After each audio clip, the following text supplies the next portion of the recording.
Huh.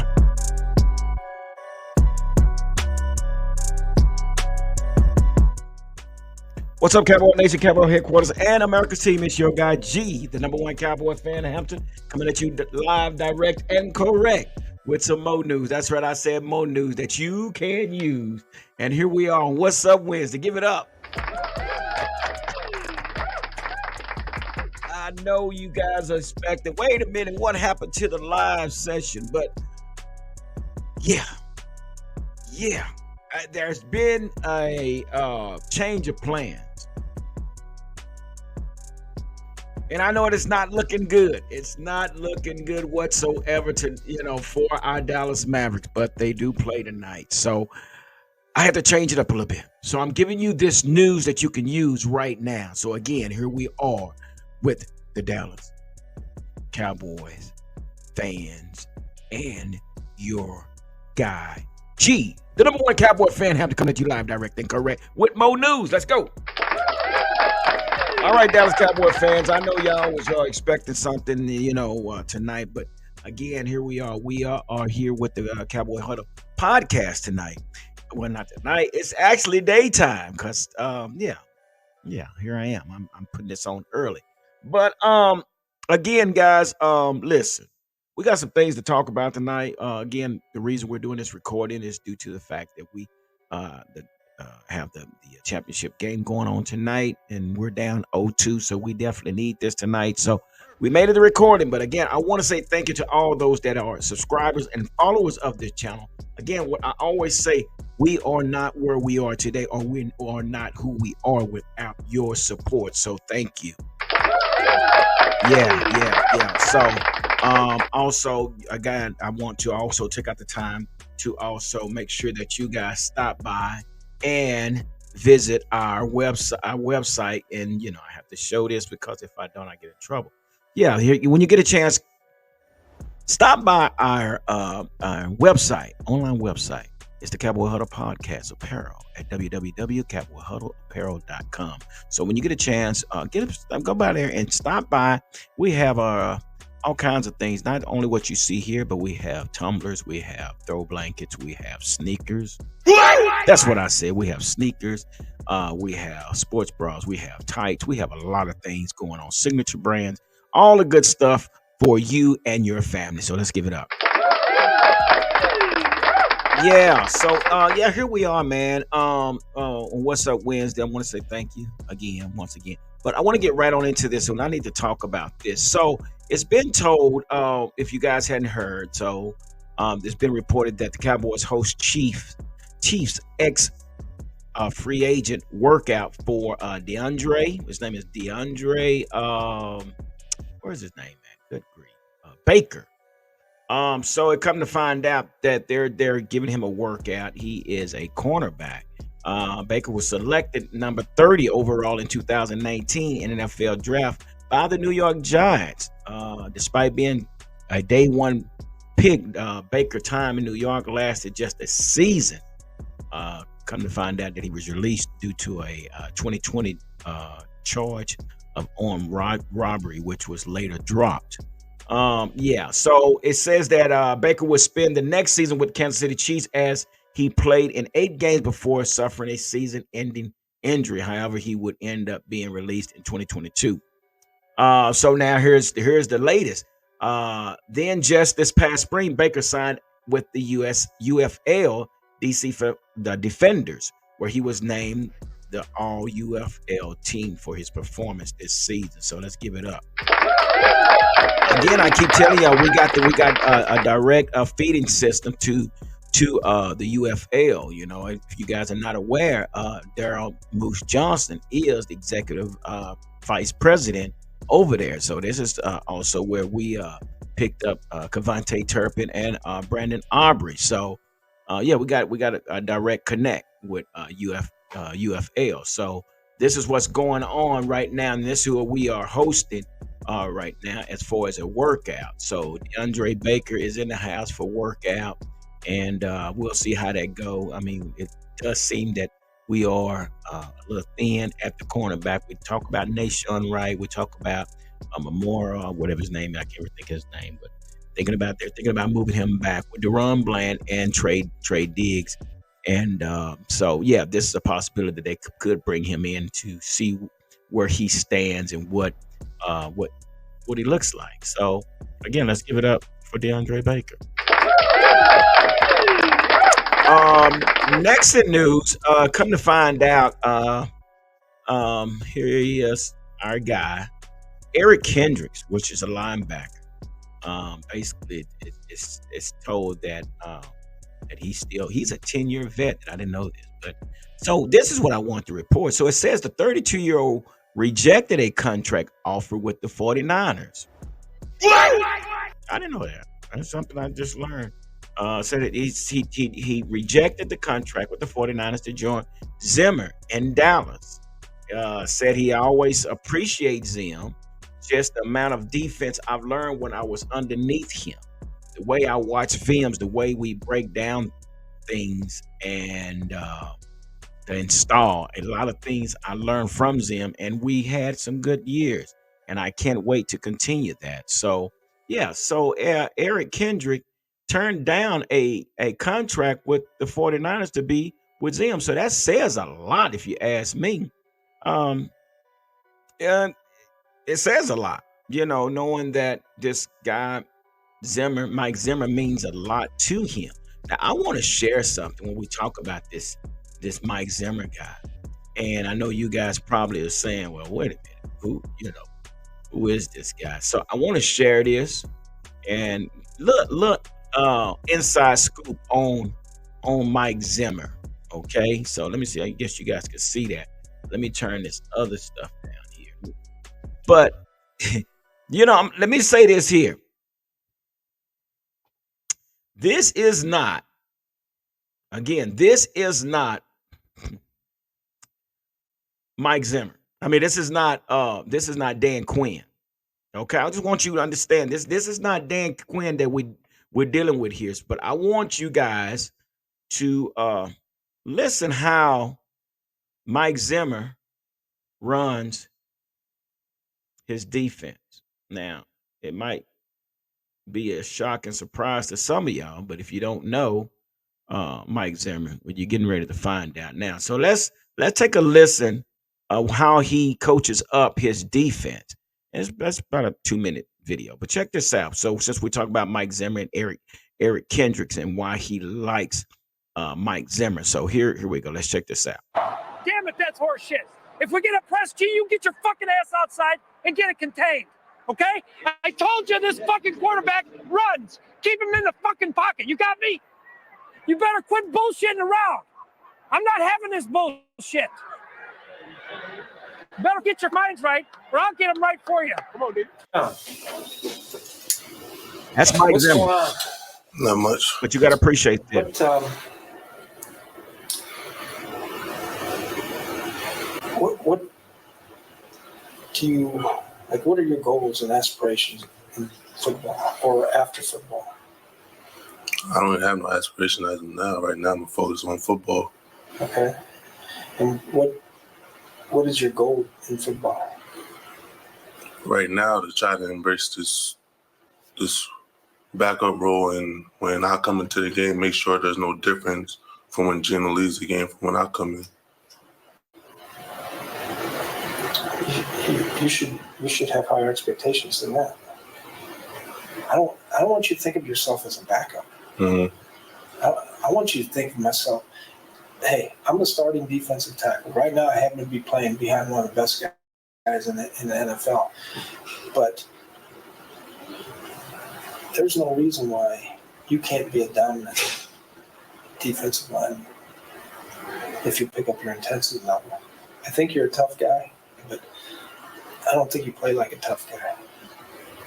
We need you, and I need you to play a hell of a lot better than what you're doing. Mm-hmm. And it hurts me that I can't get you playing as good as that I know that you can play.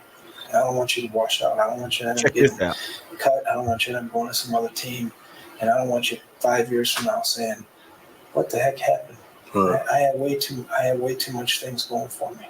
Mm-hmm. So you want me to get on your ass harder? Yes, sir. Okay, I'll do it. For sure. I'm gonna ride you then. All right. All right. All right. Thanks, Coach. All right. I'm just saying, let's give it up for Mike Zimmer. This is not Dan Quinn was the guy. Hey, guys, this is what I want you to do. No, listen to me. I want you to do this. Hey, listen, we can do this together and we can do this. Hey, but no, you're doing. That's the Dan Quinn. Hey, guys, what's going on? I'm a player's coach. I want to be on the field with you. And I want to show you, interact with my defensive players. Mike Zimmer might do the same thing, but Mike Zimmer is going to hold you accountable. Oh, yeah, that's exactly what he's going to do. He sat there. You heard it first. There was a bunch of foul language going on. And sometimes that's the only way you can get your point across to your players is by chastising your players and lighting the fire up on them. But at the same time, we saw the gentle side of Mike Zimmer. Mike Zimmer say, hey, I need to sit down with this kid. I need somebody call up Devin. Tell him to come up here and talk to me. I need to see what's on his mind. And he sat down and he actually took time to talk to Devin. Devin, what is going on with you? Well, come to find out, Devin is pouting because I ain't no starter. I'm just a backup. Okay, but like Mike Zimmer said, but you are a hell of a player. I don't need you to act like and pout and soul and act as if you're a backup player. And then he asked for permission. Do you want me to get on you? And he said, yes. Kind of remind me of Jimmy Johnson and Charles Haley. Charles Haley said, I appreciate you, coach, but just don't get on me in front of all the players out there. And he can respect that. And so Mike Zimmer did the same thing. I'm going to ask you, do you want me to get on you? He said, yes. Okay, I'm going to ride your ass in the ground and until I get what I want out of you. So he gave him that permission. So we see two sides of Mike Zimmer. And this right here tells us why Eric Zimmer loves Mike Zimmer. Now, again, these players that's only on this roster, these players that they have lined up to be starters, that might not be the case because Mike Zimmer does not play that favoritism stuff. Mike Zimmer is actually going to take the time and he's going to get the best player available to play that position because what you're not going to do, you will not embarrass Mike Zimmer. So let's give it up for Mike Zimmer. You heard it first. So now you kind of got an idea how he conducts his sideline. And he's on the field. He's not up in the press spot. He's on the field. And you see what he did? He brought his defense together. And he told them, I know what you guys can do. I know what you're doing, but you're not doing it. So now it's time for me to light fire up on your ass. So that's what he did. So let's give it up one more time with Mike Zimmer.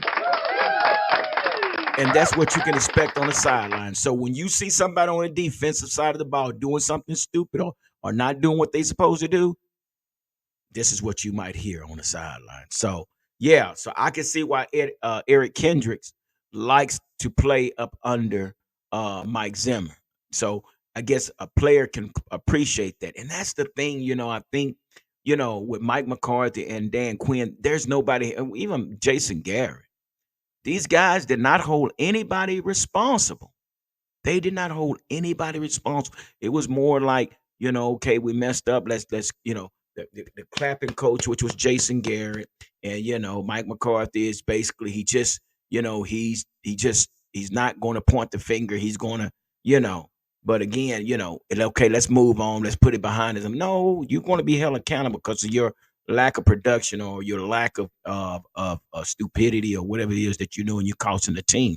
But this is the new defensive coordinator that you're going to get on the sideline. This is a guy that's going to light a fire up under your butt. This is a guy that's going to make sure that you know what you're doing. And if you don't, you will be replaced. So again, let's give it up for Mike Zimmer. So with that being said, guys, y'all see the title, Who's Who at quarterback and running back. And we're going to start with this running back position because right now, guys, I don't know if y'all aware. We have a situation right now. We have a situation at this running back. We don't know who's going to be the starter. And it's had this kind of tight on my head. Dang, it's a fitty. I guess my head done got bigger. Woo. Maybe that's better. What that look like, y'all? Can y'all see? What did that look? That look better? I know what you say. I know you might not be Maverick fan, but it is what it is. That's who we are. But anyway, so we have a carousel of running backs, a plethora of running back. Royce Freeman, Zeke Elliott, Malik Davis, Hunter Luke, some kid named Snoop. I don't know who is Deuce Vaughn, which he's kind of being moved around a little bit. So the thing about it is, who will be our starting running back? Now, I say that to say this because Zeke is very confident that he's still a starting running back. Let me do that. Or I can do this. Just depends on what you think about Zeke. And I want to go into this real quick about Zeke real quick because what we fail to realize is what actually happened with Zeke in his career with the Cowboys. And I got these stats right here, and I want to kind of throw this out here at you. So Zeke came in, I guess, was 2015, 2016. So, well, we'll say 2016. That came in, that had 322 attempts for 1,631 yards with a 5.1 average with 15 TDs and 32 receptions. And this was up under the coaching of Scott Linehan. And then we come back in 2017. Zeke had 242 attempts for 983 yards with 4.1 average with 7 TDs and 26 reception. 2018, his numbers went back up. He got the ball 304 times for 1,434 yards with a 4.7 average with 6 TDs, 77 yards reception. 2019, he comes up under Kellen Moore. Kellen Moore, he actually gained 101,357 yards with a 4.5 average with 12 TDs and 54 yards reception. 2020, which that was during the COVID, 244 carries, 979 yards, 4.0 average with 6 TDs and 52 receptions. 21, 237 attempts, 1,002 yards, 4.2 average, 10 TDs, 47 receptions. 2022, 231, which was probably his lowest. And he still finished 876 yards with 3.8 average with 12 TDs and 17 receptions. And in 2023, he went on over to the Patriots. So I say this to say there's several people, fans that are saying that Zeke is washed up. He has it no more. So and there's a combination of things that went along with this when we say that Zeke no longer has what he had when he began. I don't think anybody still has it as they had it when they were a rookie. I mean, everything changes, especially as a running back and how they're trying to devalue the running back. And I totally agree with that, knowing that the running back basically sacrificed his body for the team. And now we're at the point to where instead of having your primary running back, now you're doing a running back by committee. So which that started in 2020. And this is when Zeke shared the backfield with Tony Pollard. Again, he still had 244 attempts for almost 1,000 yards. And then we went into 2021 when he definitely had to split the ball, but he still got 1,002 yards. And then we talked about 2022, and people were saying, well, yeah, he was washed up. Now, you got to remember, this was a time, basically, he was definitely splitting time with Tony Pollard. Zeke, with this 2022, you guys, there's 1,300 yards in 2019 with 12 touchdowns. There's 1,400 yards with only 6 touchdowns in 2018. Okay? But in 2022, he still had average, well, he had 876 yards with 12 TDs. And he only had 231 touches. And people were saying, well, he's washed up. He still finished third. He still finished third in the league in touchdowns. 12 TDs when we said he was washed up. Yeah. Of course, he wasn't breaking long yards, but 12 TDs account for something, right? So I say that to say this, and here come my grandkids. And well, I'm doing my recording. I know this gonna happen. But I say that to say this here is the reason we saying he is washed up is because of we didn't see the big splash like back in 2016, 2018. But I want to share something. And I'm not going to get too in depth, but I want to show y'all something else. And when I go to the coaching, the offensive coordinators, you know, from the time that Zeke was here, it's kind of mind boggling. Because again, I know we're saying that, oh, well, Zeke, you know, he's done everything he needed to do, and you know we need to move on. But this guy, again in 2022, before we released him, finished with 12 TDs. Man, I tell you what, this thing here is tripping. But that's my phone. I'm tripping. But anyway, and I need to take the notification off for somebody's at my door. Anyway, so I say that to say this. I say that to say this. And this is what. So anyway, like I was saying, my granddaughter's here. How was school today, baby? Well, how was camp? Was camp good? Oh, okay. Well, that's good. You enjoy yourself? Yes, she enjoyed herself at camp today. And there's her mommy. So anyway, so I want to share something with you guys. Man, this is I don't know if anybody looked into this. We got to keep moving. But so let's go back to the time that, oh my gosh. You know what? I don't know why this is doing this, but it's crazy that, you know, and that is really just really bomb. So let's go back to when he came into the league. Hold on, baby. I'll be with you in just a minute.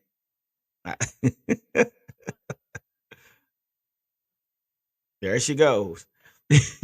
But anyway, I wanted to share this with you guys since the coach has been there. I'm getting back into the rhythm. So when Zeke came into the league, Scott Linehan was here.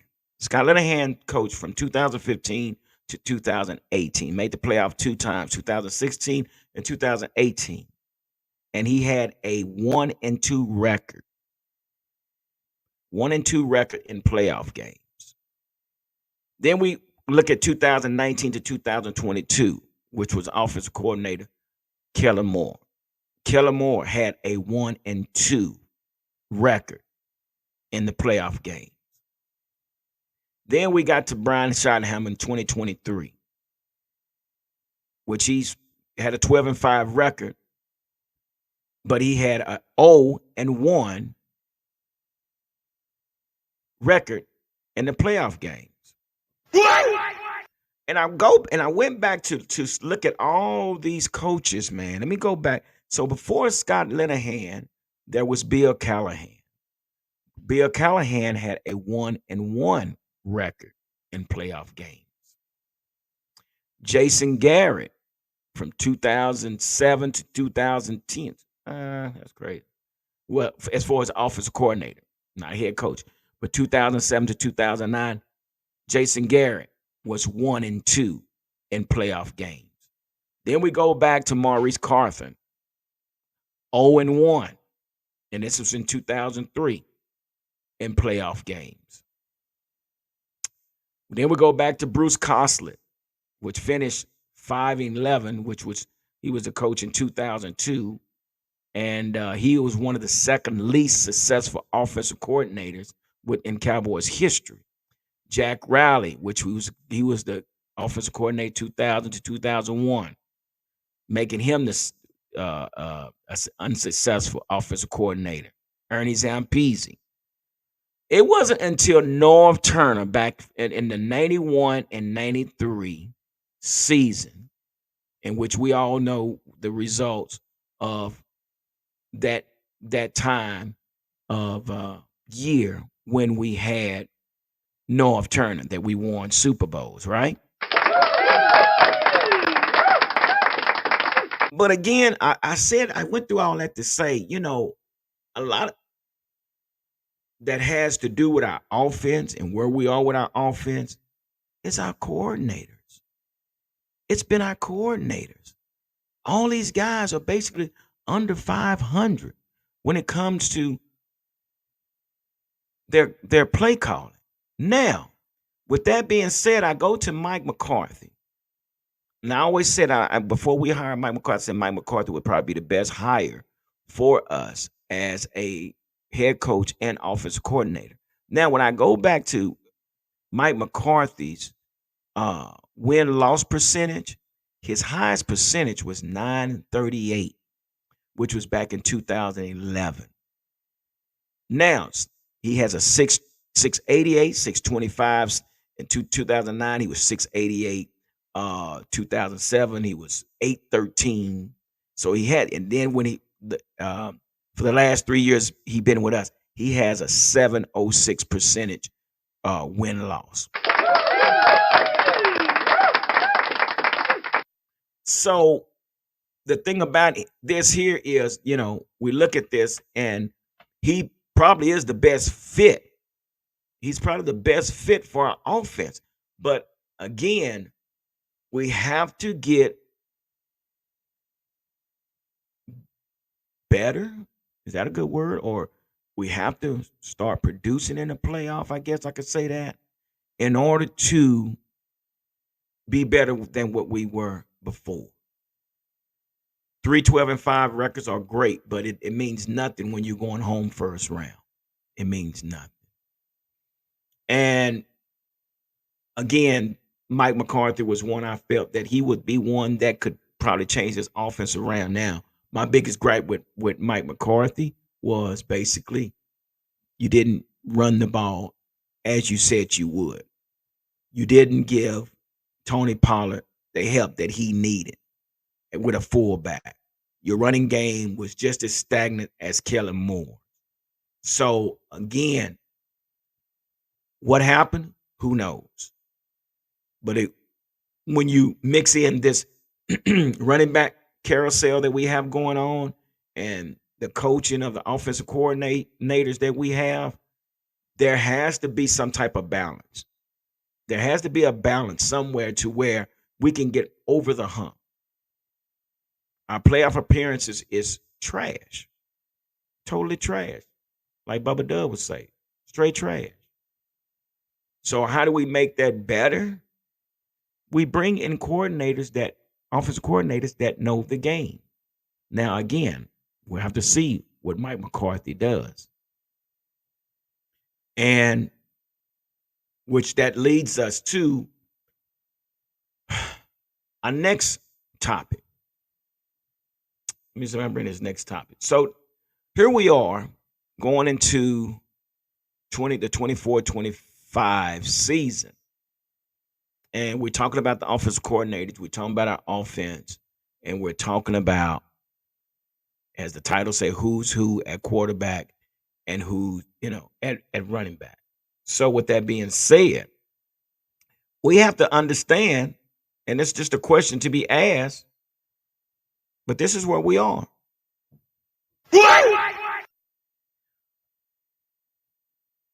Three quarterbacks ready for free agency. Are y'all not aware of that? Are y'all not aware that all three of our quarterbacks will be a free agent after this season? Yes, that is the case. So how do we get here? Well, Jerry Jones. Jerry Jones and the lack of paying attention. I don't know. Just in my opinion, It's just he played a bad hand. And the hand that he's been dealt, he has to play it. Now, how he's going to play it, we don't know because we have Dak that's going to be asking for more money. We have Cooper Rush that is the second backup. Then we have Trey Lance sitting there. Now, when I say this about Dak, and I just got to be honest, and I understand everybody is saying that we need, to pay Dak. And I know this is the way some people are feeling. And I'm a Dak fan, but I have high expectation of Dak. Now, people can say what they want to say about, Dak is, he didn't have no help or whatever. I'm gonna throw this phone. I'm gonna throw this phone in the other room. You know what I need to do? Watch this. But anyway, what I think I'm going to do is just turn it off because it's bugging me, y'all. Just power off, power off. Sorry about that, but it's really bugging. It's my notifications going on. But anyway, so we need to talk about Dak, man, and let's be realistic about Dak and his play. And I'm going to show you this video. I mean, we can bury this if we want to, but this is what's a part of our problem with our offense. And I understand what Jerry's saying. I got to make a decision. You got 8 seasons with this team, and we have to figure out what we're going to do. We can't continue to do what we're doing. But let's look at this, and y'all tell me what y'all think. Yeah, y'all might say I'm going back to some old news, or you bringing up some old things like that. But no, I want let's share. I want you to see this. This is Dak's 2023-24 NFL season. If you notice, the score is 16-28. We are on the 6-yard line. Fourth quarter, 3 minutes left, guys. Let's check this out. 2 chances to get it in here. Prescott looking in zone. That one's picked off. It's Kaiser White. Calling college football for ESPN. Okay, look at this here. 10-28. It's the third quarter. 10-28. It's our ball in our own territory. This is the things that we have to talk about. And this is what I think Jerry is seeing, and this is why he's reluctant of just throwing out money. We're in our own territory. It's 1st and 10. The score is 28-10. Now, I mean, some of you guys probably don't want to watch this, but this is part of the problem. And as you know, the rest is becoming history. Why? Dak trying to make something happen. Why? Intercepted to Sean Gibson. Caught it like a punch, and he's got a ton of room here. Coming back down at the 37. That was an actual punt on first down. Dak literally punted the ball on first down. What? Yeah. Why did he throw that? I have no idea. Did he not see the safety over the top? Not sure. But let's keep it going. It's out of there. There goes. All right. 2nd and 10, 35-10. Fourth quarter. We're in our own territory again, guys. We're actually on the 25-yard line, our own territory. Goes again. Inside deflected. Warner comes up with a deflected interception. Diamador Lenore had the coverage. Warner's got the pick at the 26. That doesn't help us. We throw an interception on our own territory. What that does gives the opposing team good field position. Now, is it play calling? Should we been thrown on first down? Maybe not. But Dak has the leadership, or he has the green light to change the play. Why did he do it? I have no idea. I mean, we can call it tip ball, whatever, but it is what it is. 6-yard line, the third turnover of the Cowboys. 42-10. First down. We're throwing the ball. Why? I have no idea. But we're in that territory with 12 minutes left. Why? Now, we can sit here and say, well, Dak doesn't call the plays, but that was a damn good play. But Dak just threw an interception. Is Dak not reading the defense? What is going on? We have to figure out what is going on. Dak, you cannot play like this and expect to get 60 million a year or whatever you're trying to get. This is come on, let's be real. Comes up with the interception, the third interception of the night, thrown by. Now this is, I mean, you probably could say, well, everybody want to pick on Dak. No, anybody picking on Dak. This is video. These are crucial times that we're throwing interception. This is why Jerry is being reluctant of giving a new contract. Prescott and the 26-3, scoring position, which doesn't mean that which we went on to win the game. But watch this. Play the drive. Prescott over the middle in traffic, and it's intercepted. Jordan Fuller's got it for the Rams, and he slides down around the 20. And I know what you're going to say. Oh, it was another tip drill. Well, yeah, it was, but okay, let's go. What did they need that? All right, here we are in our own territory. 7-0 first quarter. I don't know why we're throwing the ball, but I don't know what we're doing. We just don't need 5 yards. But evidently, we don't have enough trust in our running back to make 5 yards, so we throw the ball. And we're in our own territory. Let's see how this turns out. Blame it on the coaching. Blame it on the quarterback. But let's see. To come double team CeeDee Lamb. Here's Prescott, and that is going to be picked off. Cordell Flott turning it around, and the Giants in business. Maybe we blame CD. Maybe we blame the coach. But why can't we blame Dak? This. Look at this. Fourth quarter. 10 minutes left. We only got 3 points. We gave up 31 points. Yeah, defense didn't play well, and the offense didn't either. So, regardless if you want to blame the defense gave up 31, and the offense couldn't score. But look at this. 10 minutes left in the fourth quarter, 4th and 5. We go forward on 4th and 5. I guess we have nothing else to lose, and that's what happened. Prescott throws high, and it's intercepted. It's Benford who's got it, taken down. Bills take over. All I can say, tape don't lie, y'all. Say what you may.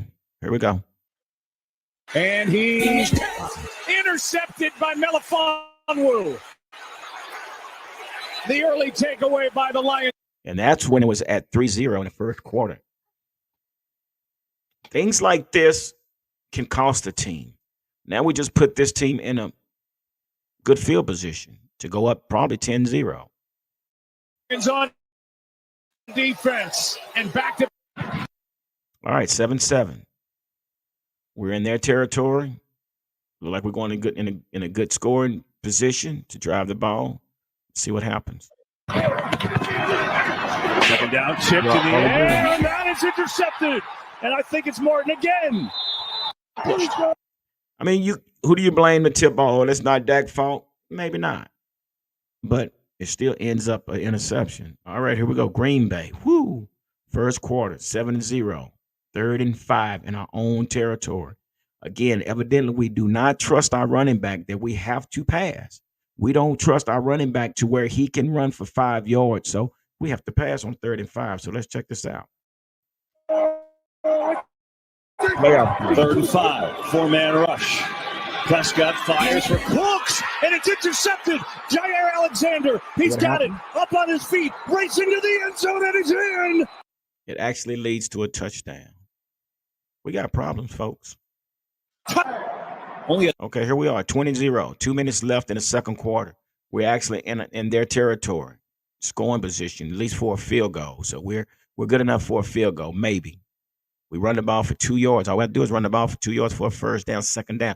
Who's to blame at this? I don't know. Coaching? Did we audible? I don't know. But there's problems with this offense. He has 1 catch on 4 targets. 2nd and 2 here, though. Here's Prescott. Oh, Over the Lord. middle. It's going to be picked Oh, off. so much And for no that. one in front of him. Darnell Savage. Touchdown. So that hurt us. And maybe this is the reason that Jerry has a hard time giving this guy money, because we can't continue to play like this. Last year was our window of opportunity, and we dropped the ball.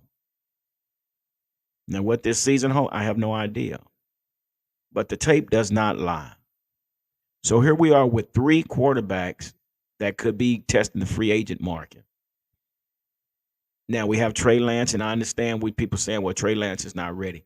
But Trey Lance is going to have to get a chance sometime.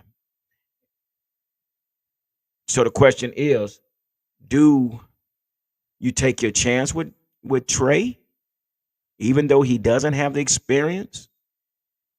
Or do you decide to say, hey, Dak, we're going to give you this money, but our expectation. And my question is, are we willing to wait? Are we going to see a better Dak? Are we going to, and yeah, I understand that this is one of the seasons he didn't throw a lot of interceptions, but they were costly interceptions. So again, this is the question. So right now, I understand that the preseason is set up for Trey Lance to take the lead as far as the preseason game, to give him a shot to see what he looks like. But I'm going to say this. He better not be electrifying. Trey better not be electrifying out there on that field, because it's going to make a hard decision on Jerry Jones and Mike McCarthy and the rest of the coaching staff of which direction they're going to go. Now, I understand what you're saying. You're saying, well, maybe they're not going. It'd be crazy to sit Dak on the bench. Well, they sat Tony Romo. Tony Romo wanted to get back in the game. But what does that mean? I mean, that means that if Dak sits, which doesn't make sense, it's going to cost Jerry money either now or later. You say, oh, there's no way you're going to sit such $1 million on the bench. Well, if he don't now, it might cost him when he has to sign him, or if he doesn't sign him. So we got some serious questions that need to be answered. But I don't want to see this Dak again this year. I do not want to see that same Dak that's costing us games in crucial times.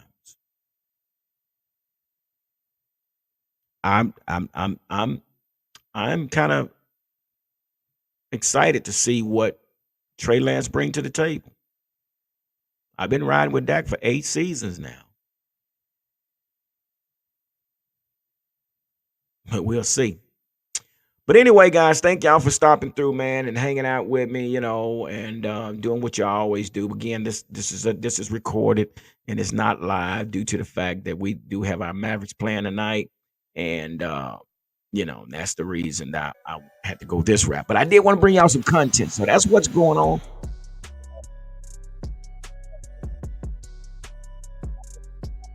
Do me a favor before you leave. Make sure you hit the like button, subscribe button, and also hit the notification bell so you will be notified when the next video will be posted. So with that being said, like I always say, stay safe and be blessed. And give a big shout out to all those that brought that content for us to view. Deuces.